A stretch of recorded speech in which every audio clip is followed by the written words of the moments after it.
Na mtazamaji, baada ya taarifa hiyo ni kwamba usiku wa leo tunakupa kumbukizi ya kimoja tu kati ya vingi vifo vya watu mashuhuri nchini.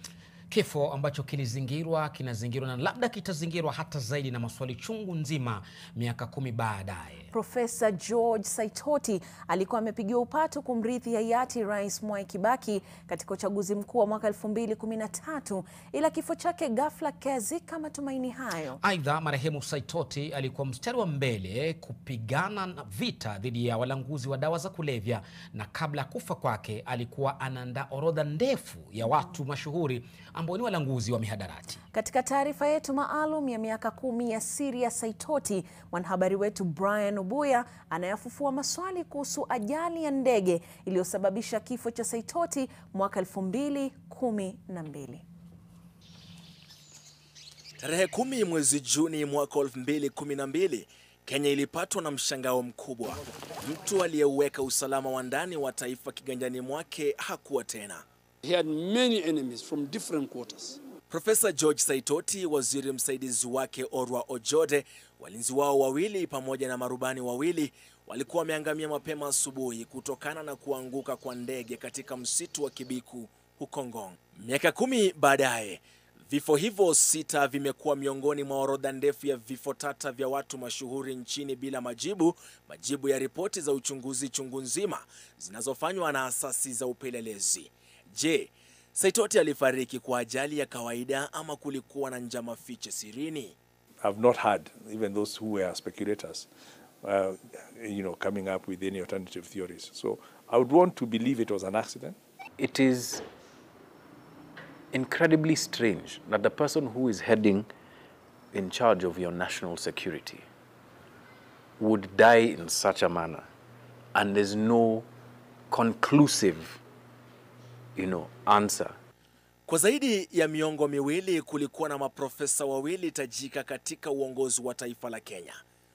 Daniel Toroitich Arap Moi aliyejitangaza mwenyewe kuwa profesa wa siasa, na George Saitoti profesa haswa wa hisabati. Profesa Saitoti aliteuliwa kuwa waziri wa fedha mnamo mwaka 1983 baada ya uchaguzi. Akachukua hatamu kutoka kwa Mwai Kibaki aliyekuwa yuhamishwa hadi wizara ya masuala ya ndani. Saitoti alikuwa vidato hadi kuwa msaidizi wa Moi kwa miaka 13, akamfanya kuwa mtu wa pili kuwa na mamlaka zaidi nchini, kuhudumu kwa kipindi kirefu hadi kutofautiana na Moi wakati wa uchaguzi mkuu wa mwaka 2002 ulipobisha hodi. Hapo hayati Moi alimteua Uhuru Kenyatta kumrithi. Mnamo tarehe 18 Machi mwaka 2002, rangi halisi ya Saitoti ikajitokeza. There come a time when the nation is more important than an individual.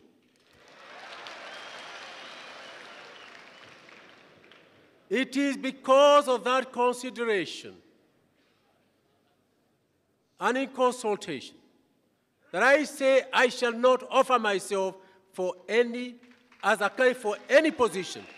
Alipopata shavu kutoka kwa Raila Odinga kumpinga mkuu wake Moi na chaguo lake Uhuru, Saitoti alijiunga na waasi wa KANU, National Rainbow Coalition, NAC, ikawa wimbi zito. Kabla tu ya mauko yake, Saitoti alikuwa amejitangaza kuwa tayari kuliongoza taifa.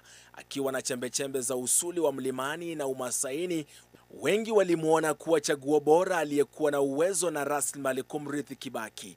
Waliokuwa ndani ya PNU enzi hizo wanasema kila kitu kilikuwa tayari kwa ajili yake kuingia Ikulu. Mimi nimeshatangaza tayari mahali popote ambao mimi ninatembea kwamba nitasimama kiti cha rais wa Jamhuri ya Kenya. Lakini tarehe 10 Juni mwaka 2012, kila kitu kingegeuka umande. Umande ulioyeyushwa na miale ya jua na kudondoka ardhini kisha kukauka. Mara hii ndege aina ya AS350 ilidondoka kutoka anga za Kibiku katika msitu wa Ngong dakika chache tu baada ya kupaa. Picha za wanagenzi zilionyesha miili iliyochomeka kiasi cha kuifanya vigumu kuitambua. Habari za punde ziliashiria baadaye kuwa waliokuwemo ndani ya ndege hiyo walikuwa ni Waziri George Saitoti, naibu wake Joshua Orwa Ojode na walinzi Joshua Tonkei na Thomas Murimi. Pia marubani Luke Oyugi na mwenzake Nancy Gitwanja waliangamia papo hapo. The guy in charge of aircraft accidents then called me and said, well, we've had a small issue, a big issue. We had an aircraft crash and VVIP. So it didn't occur to me, that we'll be talking the same person we just talked with, and now they have gone to the airport and taken off. And so he said, so what has happened? Who is involved? Mwezi mmoja baadaye, Kimunya angetangaza kwenye gazeti rasmi la serikali jopo la kufanya uchunguzi. Lakini ni kwa nini ajali hii ilikuwa ya umuhimu mno kwa umma? John Alan Namu ni mwanahabari mpekuzi aliyeuliza maswali magumu, maswali yaliyomfikisha Afrika Kusini. The National Security Intelligence Services, being the main intelligence body in this country, would be interested in that kind of information. So it would be important that they know and they understand. I think there might have been, just thinking and reflecting back, there might have been some pressure to ensure that there was a tight lid on the kind of information that was coming out of the autopsy, so as to stem the very steady flow of rumors that surrounded the death of George Saitoti. Yesterday you mentioned about calls you received the day after post-mortem. You remember that discussion? Yes. Would you want to share with us those calls and the concern by the callers? I was only called by our senior most colleague, Dr. Johansen Odwor, and he mentioned that we were not supposed to divulge any information. In my view, it definitely wasn't just another accident. Look, it is incredibly strange that the person who is heading in charge of your national security would die in such a manner, and there's no conclusive, answer that's given to rebut any rumors, to clarify any suspicions. On the material day when he passed away, we were supposed to be together in Ojode's place, Diwa, for a fundraiser, and then move to, I think, Kericho to do some party affairs. So when we left Mombasa, because that's the last function he really had, by the time we left Mombasa, we had agreed we were going to meet at Wilson Airport, get on the chopper together, and go to Thiwa.